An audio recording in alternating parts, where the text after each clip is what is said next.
Binuksan ko na ang membership sa aking channel. Maaari kayong maging member sa pag-click ng join na makikita sa tabi ng subscribe button. Ang mga members ang aking isa-shoutout sa mga video at magkakaroon sila ng badge. Maraming salamat sa patuloy niyong suporta. Ngayon, masisigurado kong magugustuhan niyo ang bagong manhwa na ilalabas ko. Simulan na natin. Magsisimula ang unang parte sa pag-uusap ng dalawang tao. Tinanong niya kung hindi ba nila alam ang identity ng lalaking iyon. Siya ay bata at malabo na tao. May duguan sa hagdan, at may nagsabi na walang hiya talaga ang lalaki. Hindi pa sapat sa kanya ang manghiya ng mga warriors ng Great Serpent's Blood sa harap ng mga low-life na tao sa labas. Walang hiya ang tumawag sa kanya, sabi ng sect leader na si Jo Giyang. May umaakyat na lalaki, at bitbit ang duguan na lalaki. Nakaakyat na siya, at nakatingin lanang sa kanya ang sect leader. Tinapon ng lalaki ang bitbit niya na duguan na lalaki papunta sa sect leader. Sabi ng sect leader na siya pala iyon. Dagdag pa niya na mukhang sabik ang lalaki na mamatay siya. Napangiti lang ang lalaki. Tinanong naman ng lalaki na kung siya ba ang sect leader ng Small Serpent's Blood sect.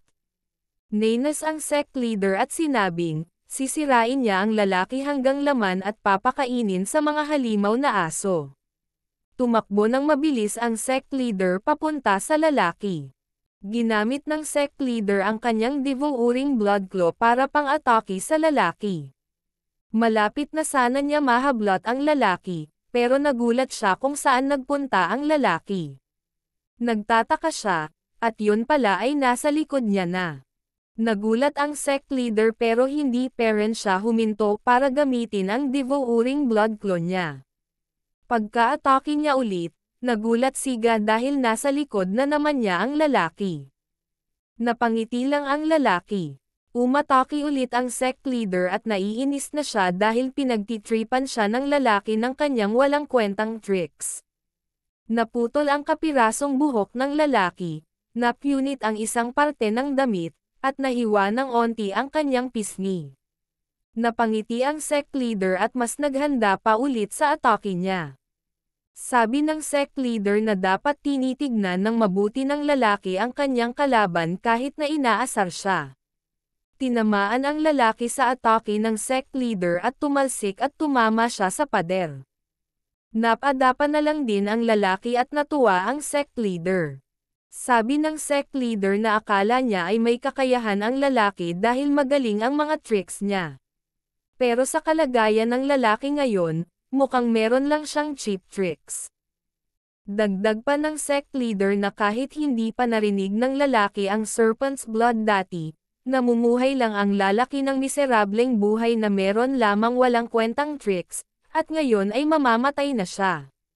Siya na sect leader ang tatapos sa buhay ng lalaki, at dapat igalang ito. Iaabot niya na dapat ang kanyang daliri, nang biglang hinablot ito ng lalaki. Nagulat ang sect leader. Sinubukang baliin ng lalaki ang daliri ng sect leader, na lalong kinagulat niya ito. Napangiti lang ang lalaki, at naiinis ang sect leader. Naghahanda ang lalaki para umatake, at napalayo ang sect leader. Sabi naman ng lalaki na nahiya siya, dahil ang teknik na ginamit ng sect leader ay halos 20 years ago nang wala. Nagulat ang sect leader dahil paano nalaman ng lalaki iyon. Sumagot ang lalaki na alam niya ang lahat, at ang mga gumamit ng grappling technique na iyon ay napatay din ng lalaki 20 years ago. Nagulat ang sect leader, at tinanong kung sino ba ang lalaki. Pinapamadali ng sect leader ang lalaki para sumagot na agad kung sino ba talaga siya. Siya ay si Mushan, na ang ibig sabihin ang war god. Maraming tao ang tumatawag sa kanya nun. Nagulat ang sect leader dahil isang Mushan ang lalaki. Pero natawa din agad ang sect leader, at biglang nagalit sa lalaki. Umatake ang sect leader pero nakaiwas din agad ang lalaki. Tumama sa pader ang atake ng sect leader. Sabi ng sect leader na kung ang lalaki ay isang Mushan, siya naman ay isang Shinsean na ang ibig sabihin ang Taoist God. Sabi din ng sect leader na hindi niya alam kung saan narinig ng lalaki ang Mushan, pero ayaw niya nang makinig pa sa mga sasabihin man ng lalaki. Tumalon ang sect leader at umatake pero nakaiwas pa rin ang lalaki. Nagalit ang sect leader at sinabing, bakit hindi na lang dumpend ang lalaki sa cheap tricks niya at ipagmayabang ito habang kaya niya pa. Nakahanda na ang lalaki para protektahan ang sarili niya sa magiging atake ng sect leader. Napangiti naman ang sect leader at sinabing, ang Mushan ay namatay na 20 years ago, at siya ay isang kalansay na, kahit bumalik pa siya, ang isang tulad ng lalaki na alam lang ay magsinungaling, ay hindi magiging isang bata katulad niya. Umatake ang sect leader at nakaharang lang ang kamay ng lalaki. Sabi ng sect leader na kung ano man ang pinaplano ng lalaki. Ginamit ng teknik ang sect leader, at tumalsik ang lalaki papalayo. Nakatingin lang sa kanya ang sect leader at sinabing, kung saan man naniniwala ang lalaki, magpapadala siya ng mga pinakamalalakas ng members ng Serpent's Blood, mapalalaki man o babae o bata, hahanapin niya lahat at papatayin ang lahat ng kilala siya. Dagdag pa niya na papatabayin niya ang reputasyon ng Great Serpent's Blood. Tinaas ng sect leader ang kanyang kamay at inatake ang lalaki. Pero biglang nagpunit-punit ang damit ng sect leader at nagulat siya dito. Pagtingin niya sa kanyang braso, duguan at hiwa-hiwa ito. Nakayuko lang ang lalaki, at nasasaktan naman ang sect leader. Tinanong ng sect leader kung ano ang ginawa ng lalaki sa kanya. Hindi naman makapaniwala ang sect leader dahil impossibly ito. Dagdag pa ng sect leader na ang Mushan na iyon ay namatay na 20 years ago. Sumagot naman ang lalaki na paniwalaan lang ng sect leader iyon kung gusto niya, dahil hindi naman magbabago ang kapalaran ng sect leader o ng iba pang tao. Pero nagkataon lang na una ang sect leader. Sabi naman ng sect leader na merong dulo na pupunta sa umpisa. Umatake ang sect leader at sinabing, sasama ang lalaki sa kanya sa underworld at lalagyan niya na ng dulo ang journey ng lalaki. Sinipa ng lalaki sa muka ang sect leader at sobrang lakas nito. Makikitang seryoso na talaga ang muka ng lalaki at napatalsik ang sect leader papalayo sa kanya. Duguan na ang sect leader at walang malay. Nakatingin lang ang lalaki sa sect leader. Lumingon naman ang lalaki at sinabing, ang Serpent's Blood ay nagtatapos na dito. At kung hindi nila iyon maintindihan, humakbang paarap. Natakot naman ang mga tauhan. Tinignan lang ng lalaki ang mga tauhan, at tumalikod na sa kanila. At umalis na rin siya. Sa susunod na panel, bumalik sa nakaraan. Ang mga sektor at kulto ay balansi lang at walang malaking pagtatalo ng ilang taon. Ang Swordmaster na si Songwoo ay ang namamahala sa tapat na sektor. Ang Devil Cultivator na si Dangak ay ang namamahala naman sa Masuway na kulto. At sila ay hinahawakan sa posisyon sa pamamagitan ng Mushan na si Mosowol na palaging neutral lang ang paninindigan. Pero isang araw, ang anak ni Dangak na si Dan Mai Yongwo ay pinugutan ng ulo at nalaman na sinunog siya hanggang mamatay. Ang kulto ay nagkagulo. Ang cult coalition head na si Dangak ay puno ng gulat at galit. At para malaman kung sino ang pumatay kay Dan Mai Yongwo, nagtanong sila sa lahat at ginawa ang mga posibleng gawin nila. At nakakagulat na malaman na si Baek Sumon na isang sect leader ay isang salarin. Inisip na lang ng lahat ng isang aksidente ito. Pero nang sumama ang loob ni Baek Sumon sa nasabing insidente, hindi man niya tinanggi at tahimik lang sumasagot, ang attitude niya ay kumalat sa apoy ng galit ni Dangak. At dahil dito, nagsimula ang trahedya. At doon nagsimulang mabali ang balanse sa buong bansa at ang simula ng Great War sa pagitan ng sektor at kulto. Sa isang magandang umaga, sabi ng isang bata na ngayon na naiisip niya ang tungkol sa nakaraang war sa pagitan ng sektor at kulto, itong taon na ito ang magmamarka na saktong 20 years mula nung nagsimula iyon. Sabi naman ng lalaki na mabilis talaga ang oras. Pakiramdam niya na umiglip lang siya saglit at nagising, pero 20 years na palang nakalipas. Napatingin lang sa kanya ang bata, at tinanong ng lalaki kung bakit ganun siya makatingin, at sumagot ang bata na wala lang at napangiti na lang. Bumalik ulit sa nakaraan. Ang sect at cult factions ay pantay na nakipaglaban sa Great War. Ang mga matitinding laban ay makikita sa lahat ng parte ng bansa. Pero nung mga panahon na iyon, pareho silang nakaranas ng mga talo. Sa laban naman nila Songwoo at Dangak, tumagos sa puso ni Dangak ang espada ni Songwoo. At ang momentum ng sect coalition ay nang ibabaw agad. Nang mamatay si Dangak, nawala ng cult coalition ang kanilang kapangyarihan at nakaranas ng mga matitinding pagtatalo. At ang cult factions naman ay hindi na kaya pangharapin ang pressure ng mga sektor, kaya umalis agad sila papunta sa 100,000 Great Mountains. Sa paraan na ito, natapos ang Great War na ang panalo ay ang mga sektor.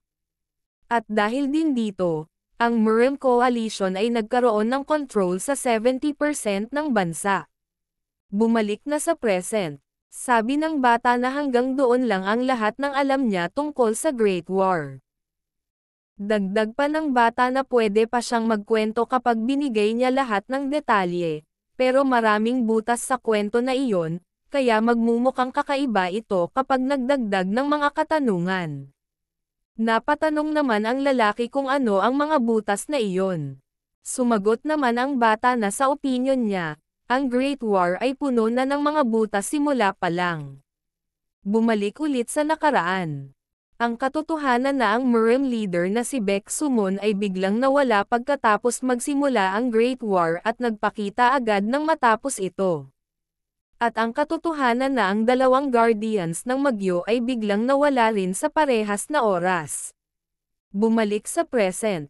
At sabi ng bata ang pinakamalaking butas sa lahat ay ang pagkawala ng Mushan na si Mosuwul. Dagdag pa ng bata na maraming inisip ang mga tao ng mga rason sa pagkawala ni Mosuwul.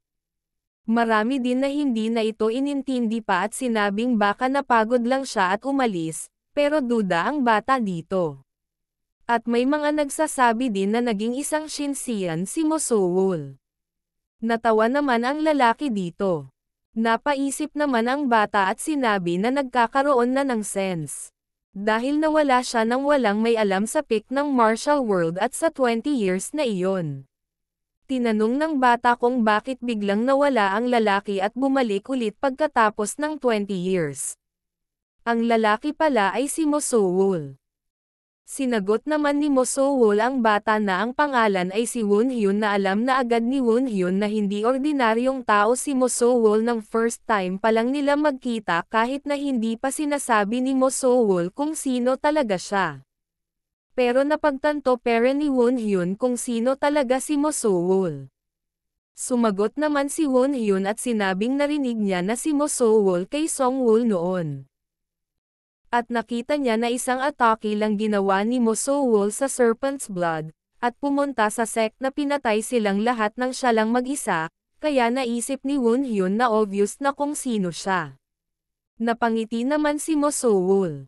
Tinanong naman ni Mosuwul na bukod sa tanong na tungkol sa kanya, hindi ba nakakapagtaka kung paano nalaman ni Wonhyun kung sino talaga siya? Tinanong naman ni Wonhyun kung banibiro niya ba siya. Tinanong niya rin kung paano niya i-expect na may alam siya na si Mosuwul lang ang may alam. Sabi naman ni Mosuwul na si Wonhyun na isang mere rising star ng Changsongpa ay tinataasan siya ng boses. Sabi din niya na kung kakayanin ni Wonhyun ang isa sa mga atake niya, bibigyan niya siya ng sagot. Sabi naman ni Won-hyun na narinig niya na ang ganyang pagbabante kay Song-woo maraming beses na hindi na siya natatakot pa.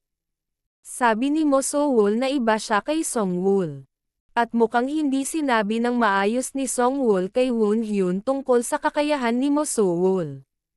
Nagmadali naman si Won-hyun at sinabing, mukhang malapit na sila at kailangan na nilang magmadali. Napangiti naman si Mo So-woo dito. Sabi ni Won-hyun na swerte sila dahil maganda ang panahon ngayon. Dahil kung foggy ito, hindi nila maaabutan ang magandang view. Tumingin si Mo So-woo, at ito ay ang Murem Coalition. Tinanong ni Won-hyun kung anong gusto gawin ni Mo So-woo, at kung gusto ba niya pumunta doon ngayon. Nakatingin lang si Mo So-woo sa malayo. Bumalik sa nakaraan. Para pagtibayin ang sistema ng pagtitipon ng mga rising stars, at alagaan sila para labanin sa mga kalaban at protektahan ang Murem sect. Iyon ang purpose ng Murem Coalition para hanapin ang Cheon So-dan. Sabi ni Won-hyun na kahit sino ay pwedeng sumali sa Cheon So-dan kung alam lang ni Mo So-woo ang tinutukoy niya. Mahirap man ang entrance exam, pero mapupuno ka naman ng kapangyarihan at talento. Sinabi ito ni Won-hyun dahil gusto sumali ni Mo So-woo sa Cheon So-dan. Sa tingin ni Won-hyun na mas mabuting magtipon muna ng mga information bago mag-assume ng bagong identity, lalo na sa important work na gagawin ni Mo So-woo. Sabi naman ni Mo So-woo na hindi iyon important work, pero simpleng paghihiganti lang. Dagdag pa niya na posibleng ang lahat ng tao sa Murem ay iisipin siya bilang kalaban. Sabi naman ni Won-hyun na ang ibig sabihin ba niya ay sila. Nagulat si Mo So-woo dito, dahil sasama pala si Won-hyun sa kanya hanggang matapos. Sabi naman ni Mo So-woo na ito ay dahil natuto si Won-hyun na kasama si Song-woo. Kung sinasabi man ito o iniisip ni Won-hyun, lahat sila ay parang si Song-woo lang din. Sabi naman ni Won-hyun na madalas siyang sabihan na kahawig niya si Song-woo. Sabi naman ni Mo So-woo na mabuting sundan si Song-woo sa maraming paraan, pero ang puso niya ay masyadong malambot. At mas mabuti kung walang aspeto nito si Won-hyun. Dagdag pa ni Mo So-woo na hindi nila gusto na malaman ng sino man kung ano ang tunay na identity niya, kaya mula ngayon, pinapatawag niya siya bilang Muyon. At kaibigan na sila ngayon. Natuwa naman si Won-hyun dito. Lumipas na ang gabi, at inumaga na sila. Sa Martial Arts Alliance, maraming tao ang mga nagtitipon-tipon, at dumating na sila Won-hyun at Muyon. Tinanong ni Muyon kung ang lahat ng tao ba dito ay umaasa na makapasok sa Cheon So-dan. Sumagot naman si Won-hyun at sinabing, marami ang nagtitipon-tipon para malaman ang background ng Murem Coalition at kasama na dito ang pagiging parte ng Cheon So-dan, hindi dahil sa mga purpose nila. Muntik naman tawagin ni Won-hyun si Muyon na Mo So-woo. Dagdag pa ni Won-hyun na ang mga nakasurvive sa eliminations at magpapatuloy sa final round, ay wala pang nakakarating kahit 1% ng mga tao na nag-apply. Tinanong naman ni Muyon na mukhang gusto ata ni Won-hyun na ibunyag ang tinatago nila, at kung ganito ba talaga ka-awkward si Won-hyun kapag nakikipag-usap sa mga kaibigan niya. Sumagot naman si Won-hyun na bubutihin niya pa ito. Ilang saglit lang, may tumawag kay Won-hyun.